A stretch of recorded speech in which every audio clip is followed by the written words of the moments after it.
Hi, welcome to lessonswithtroy.com. I'm Troy Brenningmeyer. Well, this week's lesson we're focusing on slow and pretty dobro, and just some real nice shapes and positions and patterns and some ideas that I use to be able to play in any key using real easy movable shapes and patterns. So let's go ahead and jump on in here. I touched on this in a workshop, but I really wanted to go over in depth in the tablature. Go over the tablature, go over the handouts, and really explain exactly what I'm thinking about when I'm playing this kind of style of dobro. And let's go ahead and switch over to this other camera angle here. And you can see both hands here. Okay, so the difference between slow and pretty dobro as opposed to some other styles out there, this style has more of a vocal quality to it, where you're playing more single notes. So what you're doing is you're tilting that bar up,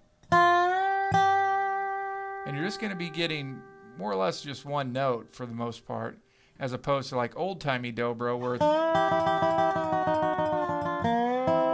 where you're keeping that bar straight and you're getting a lot of double stops. Or maybe bluegrass style dobro where you're getting more of a banjo kind of sound. And also this particular style, we're really focusing on the major scale as opposed to the blues scale. So we'll really be focused on these major scale shapes and patterns here. So instead of this kind of sound,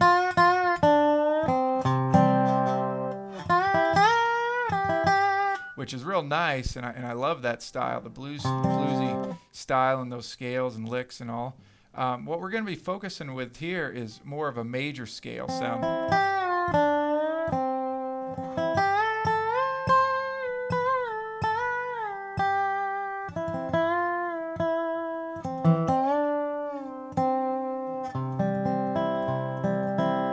So a lot more with the major scale.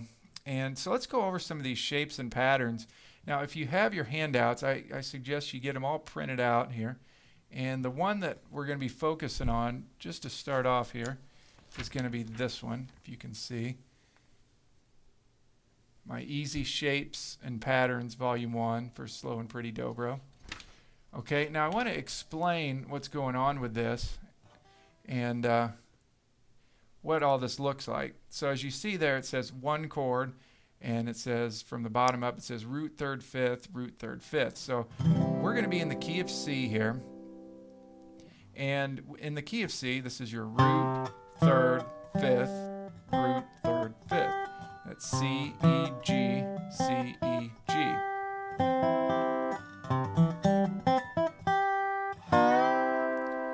Okay, so what we're focusing on here with the major scale is we're not focused so much on playing it just, just straight up the scale, like.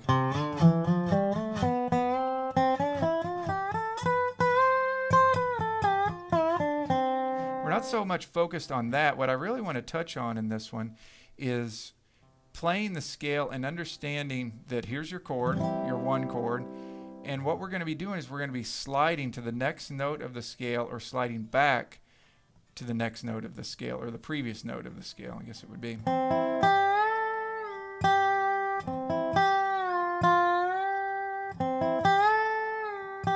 And memorizing these shapes, these spacings, how many frets you're going to be sliding. So as you see in that handout, and I'll show it to you again here. Okay, so as you see there in the handout, you see on this side, see how it says slide down 2 frets? And then on the other side it says slide up 2 frets. For the fifth up here on the top line. Okay, this is showing you these shapes, the amount of frets you're going to be sliding. So when we're sliding here on our 5th fret up to our 7th fret for our C chord, that's 2 frets there. We're sliding up from that G to the A, but I don't want you to think so much about the notes. I know I really push that, and I do think that's very important But for this particular lesson, we really want to get the chord under our belt and then get the amount of frets that we're going to be sliding to get to the next note of that scale. So as you look on there, to slide up to the next note, you're going to be sliding up 2 frets. So here's our C chord. So we want to tilt that bar up, and you can slide up 2 frets to the next note of your scale, or you could slide down 2 frets to the previous note of your scale. Now this is real important because you can start to make up licks just with this. And just doing something like that sounds really nice. I'll play the jam track here and kind of show you what that'll sound like with the jam track. So I'm just sliding up 2 frets.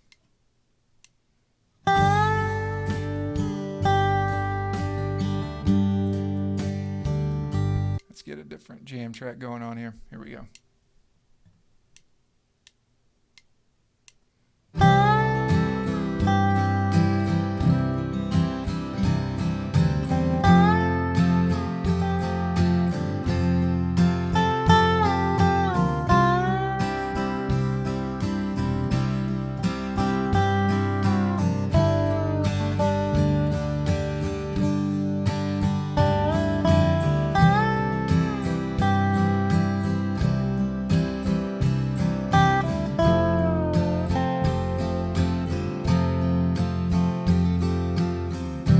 Okay, so I don't want to go off on a tangent too far, but basically that's the idea.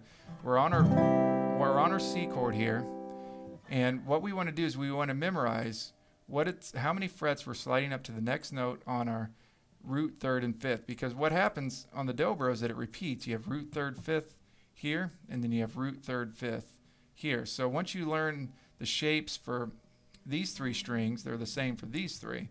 So let's go over that for the 1 chord. And I'm going to go over for the 1 chord, the 4 chord, and the 5 chord. Okay, so for the 1 chord, you're sliding up 2 frets on your first string.